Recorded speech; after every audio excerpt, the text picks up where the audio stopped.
Hello, rugby fanatics. Welcome to the first episode of the season. And yes, I'm your host, Dewi Thomas. I know what you're thinking. Does that actually sound Welsh? Or like the name someone pulled out of a hat at the last World Cup draw? Either way, you're stuck with me for the next hour or so, and I promise not to let the jokes about my name run as far as the tries we're about to talk about. Round 1 is in the books, and if you thought the off-season would leave the teams rusty, think again. Some players came out firing, some teams came out, well, like a rugby ball slipping through your hands at the worst possible moment. So buckle up, because we're diving deep. We've got standout performances, historical context, and of course, a few cheeky laughs along the way. URC Round 1 Overview. Let's start with the broad strokes before we zoom into individual matches. Round 1 saw a total of 8 matches, and boy, did it set the tone for the season. Some scorelines had us on the edge of our seats. Others, well, they were a reminder that rugby is as unpredictable as my mother trying to pronounce Dewi correctly. Leinster versus Stormers, a clash that historically has been tight. Last season, their encounter in Dublin went down to the last kick, with the Stormers sneaking a win thanks to a last-minute drop goal from, yes, you guessed it, Jury Matthey. Fast forward to round 1 this season, and we saw, well, let's just say Matthey made sure everyone remembered his name. Again. Cardiff versus Lions, the rivalry that never sleeps. If you've been following these two, you'll remember last season's round 14 match, where a 70-meter intercept try by Daniel Cassend had social media exploding.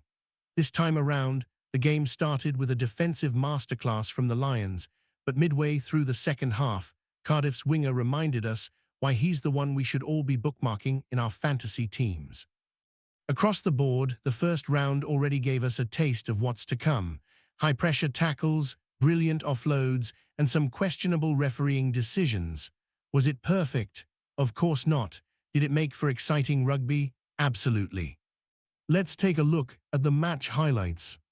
Match 1, Stormers 35-0 Leinster. Leinster's heavy defeat to the Stormers highlighted significant defensive lapses.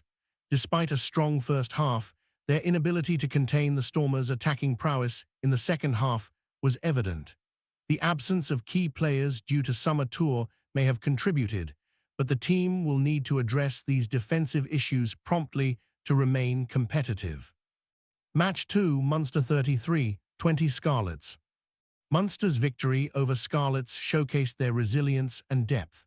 Despite missing key players, they managed to secure a bonus point win thanks to standout performances from Craig Casey and others. Their adaptability and team cohesion will be crucial as the season progresses. Match 3, Ulster 42-21 Dragons. Ulster delivered an emphatic performance in their United Rugby Championship opener, defeating the Dragons with a dominant display at Ophidia Stadium. Nathan Doak was the standout performer, scoring 15 points through a try and 5 conversions. Despite the Dragons taking an early lead with a try from Aaron Wainwright, converted by Tinus de Beer, Ulster responded energetically. Match 4, Glasgow Warriors 35-19 Sharks. Glasgow Warriors began their United Rugby Championship season with a strong bonus point win, overcoming the Sharks despite an early injury setback. Jack Dempsey, returning for his first club match since January, aggravated a groin injury in the warm-up and was ruled out, with Rory Darge also sustaining a minor knee issue during the match. Match 5, Cardiff 33-20 Lions. Cardiff secured a bonus point victory over the Lions in a match that showcased their attacking prowess. The Lions struggled to contain Cardiff's dynamic backline, leading to several tries and a comfortable win for the home side. Match 6, Connaught 26-15 Benetton. Connaught managed to secure a win against Benetton thanks to a solid team performance and key contributions from their forwards. A special mention goes to Academy graduate Fiachna Barrett, who was included in the matchday squad and made a strong impression as a potential future star. Keep an eye on him. He could become one of the breakout talents of the season. Match 7, Vodacom Bulls 53-40 Ospreys. The Vodacom Bulls secured a high-scoring victory over Ospreys in a thrilling encounter at Loftus Versfeld. Despite conceding 40 points, the Bulls' attacking prowess shone through, with several tries and successful conversions sealing the win. Match 8, Zebba Palmer 31-36 Edinburgh. Zebba Palmer fell short against Edinburgh in a closely contested match. Despite a valiant effort, Zebba couldn't overcome Edinburgh's clinical execution in the final stages, leading to a narrow defeat. So after all the action, which players caught our attention, who's off to a flying start?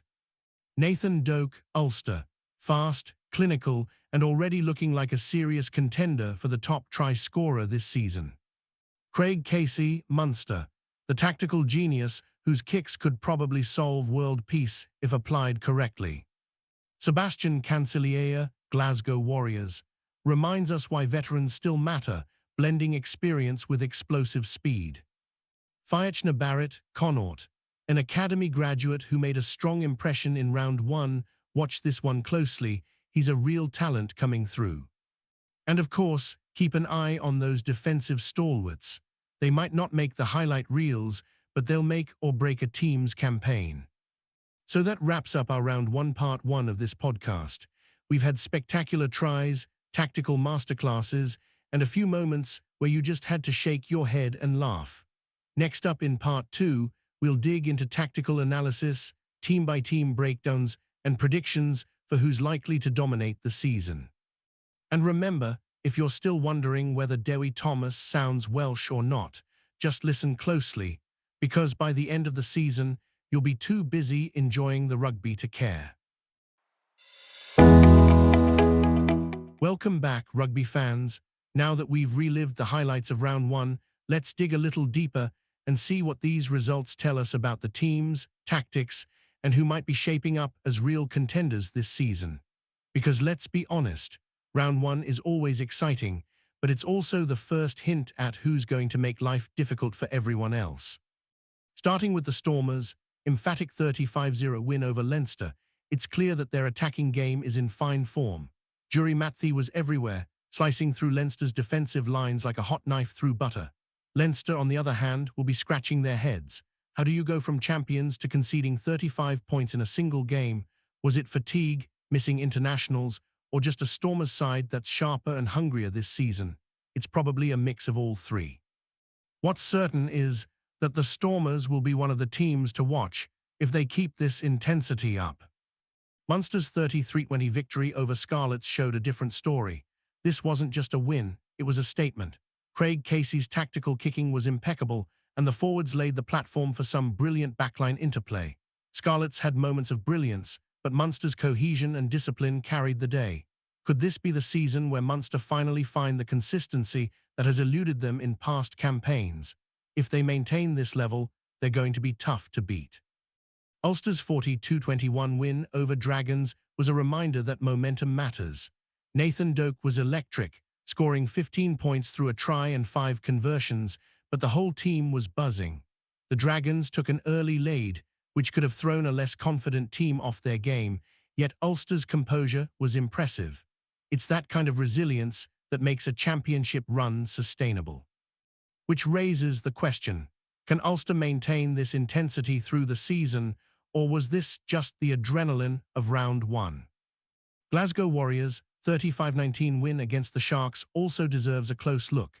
Despite losing Jack Dempsey to injury before kickoff, they adapted seamlessly.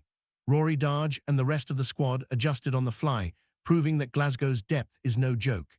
The tactical flexibility they showed, switching between forward dominance and clever backline moves, is exactly what you need to survive a season full of injuries and international call-ups.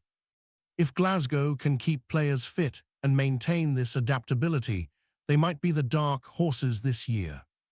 Cardiff's 33-20 win over the Lions was an entertaining affair, full of attacking flair.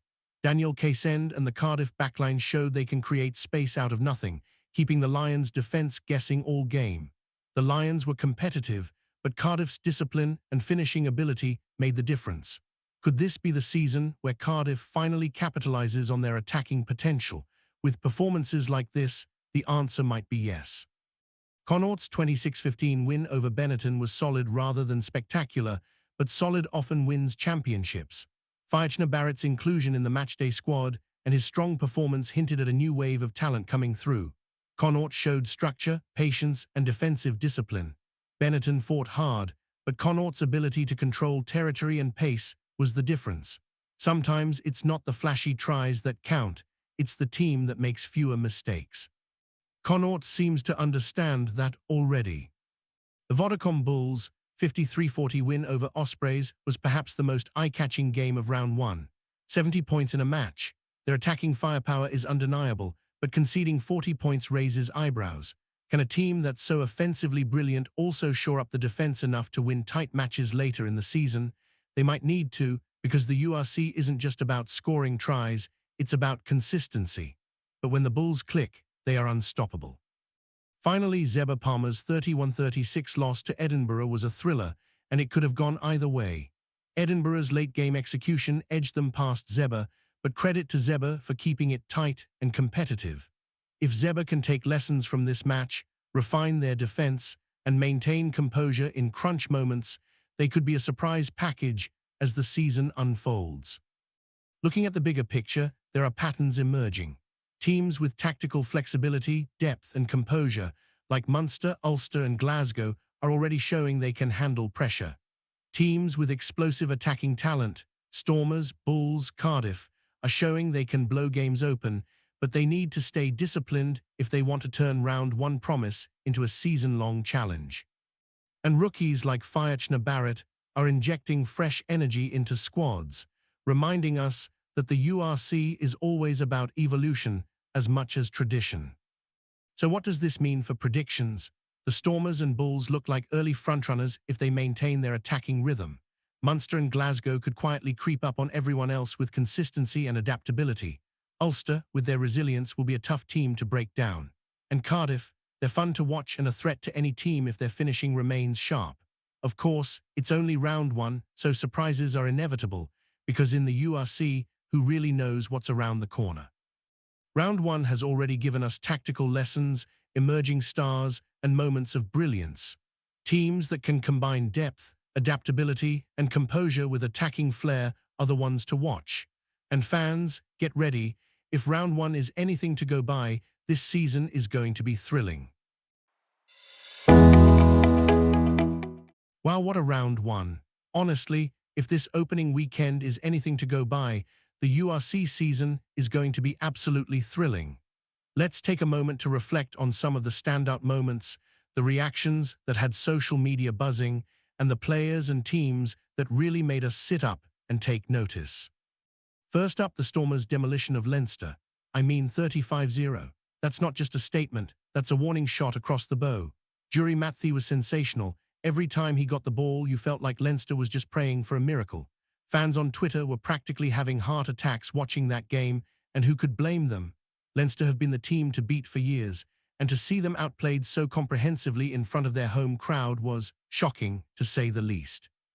I even saw one fan joke that Leinster might need GPS just to find their way back to form this season. Then there was Munster versus Scarlets. Munster fans were loving it, Craig Casey controlling the game like a maestro conducting an orchestra. The Scarlets had their moments, but Munster's combination of smart kicking, patient build-up play, and ruthless finishing just made them look, well, professional. Fans were calling Casey the human compass after that game, and honestly, you can't argue with them. If you're in fantasy rugby, he's already top of the list for me. Ulster's 42-21 win over Dragons was also something else. Nathan Doak didn't just score points, he scored headlines. That try early on set the tone, and every time he put the boot over the ball, you could hear the collective sighs from Dragons supporters. But let's not forget, the Dragons didn't fold. They fought back, which makes Ulster's control and composure even more impressive. Fans were quick to point out, this could be the Ulster team that finally makes a serious run for the top. Could this be the season where they finally convert potential into silverware? Only time will tell. Glasgow Warriors overcoming the Sharks 35-19 showed depth matters. Losing Jack Dempsey before the kickoff, many teams would have crumbled. Glasgow just shrugged it off and adapted. Rory Darge stepped up, and the whole team seemed to say, bring it on. Fans were thrilled, with plenty of memes about Glasgow turning lemons into lemonade circulating on social media. Tactical flexibility, my friends, This is what wins championships. Cardiff's 33-20 win over the Lions gave fans plenty to cheer about too. Daniel Kaysen's attacking bursts had the crowd on its feet repeatedly. Lions fans were groaning every time Cardiff hit the line with pace, and honestly, who can blame them? That backline is exciting to watch. Cardiff might not have a history of dominating the URC consistently, but if they keep this energy, they'll cause problems for everyone.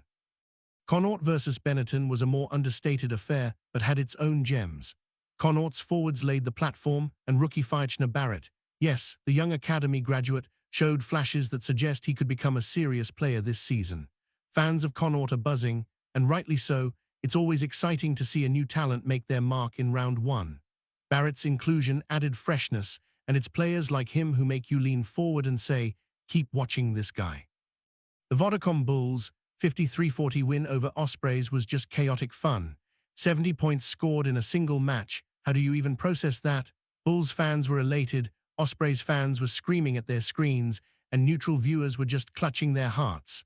The Bulls' attack is electric, but conceding 40 points does make you wonder if the defense will hold up against more disciplined teams later. Either way, what a spectacle. Finally, Zebba Palmer versus Edinburgh was a classic thriller. A 36-31 finish had fans biting their nails until the final whistle. Zebba's effort was valiant, and Edinburgh's late-game execution clinched it. This is exactly the kind of match that makes URC rugby so unpredictable and exciting. It's the kind of game where neutral fans come away thinking, I don't support either of these teams, and I still loved that. So what have we learned after round one? For one, attacking flair is alive and well. Stormers, Bulls, Cardiff and Glasgow all showed why the URC is such a thrilling competition. But there's more to winning a championship than just scoring tries. Munster, Ulster and Connaught demonstrated control, resilience and tactical nous. And then there are the rookies and new talents, Fiachna Barrett, for instance, who are injecting fresh energy and reminding us that every season has new stories to tell. If round one is anything to go by, we are in for a season of highs, lows, shocking results, and moments of brilliance. Fans can expect nail-biting finishes, spectacular tries, and tactical masterclasses. There will be heroes and heartbreaks, and the storylines are only beginning. So whether you're a die-hard fan or just tuning in for the first time, buckle up, because the URC has officially kicked off in style. And remember, as we continue this season, keep an eye on the big scorers, the breakout rookies, and the teams that can combine flair with discipline. Those are the ones that will be hoisting the trophy come the end of the campaign. That wraps up our round one coverage. We've laughed, we've cheered, we've gasped at brilliance and groaned at defensive lapses. Next week promises more action, more drama, and hopefully fewer social media meltdowns from Leinster fans. But whatever happens, one thing, for sure, rugby in the URC is alive, unpredictable, and downright entertaining. Make sure you like, subscribe and follow our podcast so you don't miss any of the talking points the URC has to offer. Remember, we will be posting Wednesday evening as we look forward to round two. See you then. And before we wrap up, a quick shout out to Llandaff North Rugby Club in Cardiff. You lot are living proof that rugby isn't just about the professional leagues. It's about muddy boots, questionable tactics, and trying to catch a ball that somehow always seems to find the neighbour's garden. Keep tackling, keep laughing, and remember, if you don't end the match with at least one story that sounds like a scene from a rugby sitcom, did you even play rugby at all?